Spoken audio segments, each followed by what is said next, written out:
What's up, guys? Today I'm gonna be doing a quick unboxing and first impressions of Roja's Isola Blu Parfum.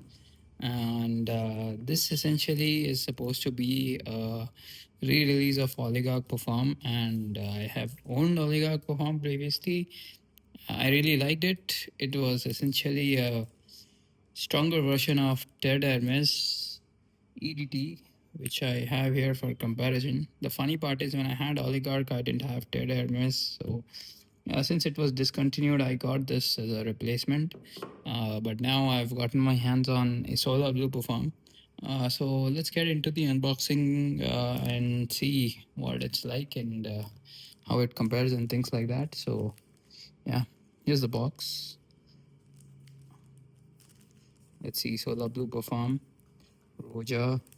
Funnily enough, what I notice is these two lines are not symmetrical. As you can see, this is shorter, but this is longer. This is thicker. There is embossed designs all over.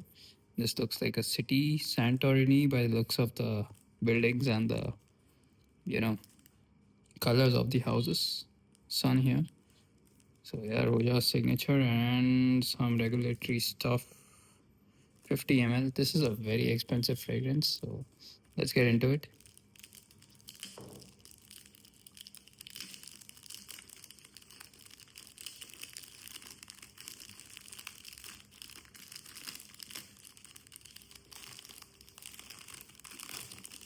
Troubles of an unboxing, I guess. Let's see now. Made in England, as I suspected. This is all embossed. Not sure how well it comes off on camera, but yeah, there you go. Very nice packaging. Very nice packaging indeed. Uh, let's see. Let's put the crap to the side and get right into it. Wow. Color matched and all. It's not particularly very soft, but it's not exactly hard either. This is cardboard. Um, Same here. Sitting on a pedestal. Let's see now. Oh, it's not particularly heavy, but very nice, beautiful cap.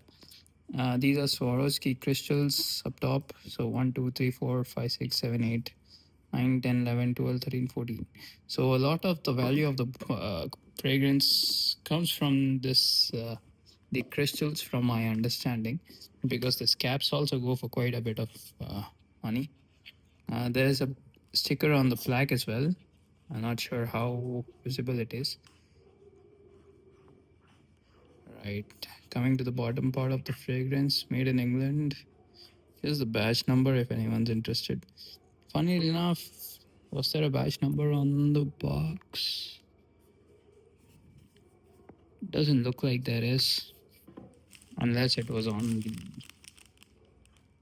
Yeah, is this the batch number? 44 724 slash. Yeah, this is the batch number on the sticker and the bottom of the fragrance.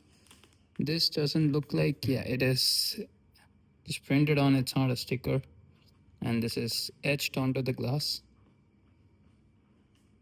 So some of the bottles I have seen have a Roja signature here. Apparently on Reddit I have seen that few of the new ones don't. So I guess this is a new one. Let's see.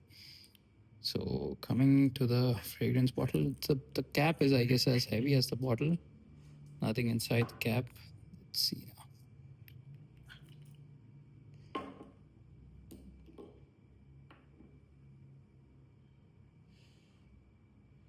Yeah, this is exactly what I remember from Oligarch Parfum. It's just a very beautiful uh, bottle. Let's just remove the plastic shit from here. And coming to Terre, let's see. The spread, of course, is very nice, as is expected of a Roja fragrance. So this is a fruitier version, fruitier take on this DNA of Ted Hermes, but it is exactly what I remember Oligarch Parfum being. It is very effervescent and it just jumps off the skin.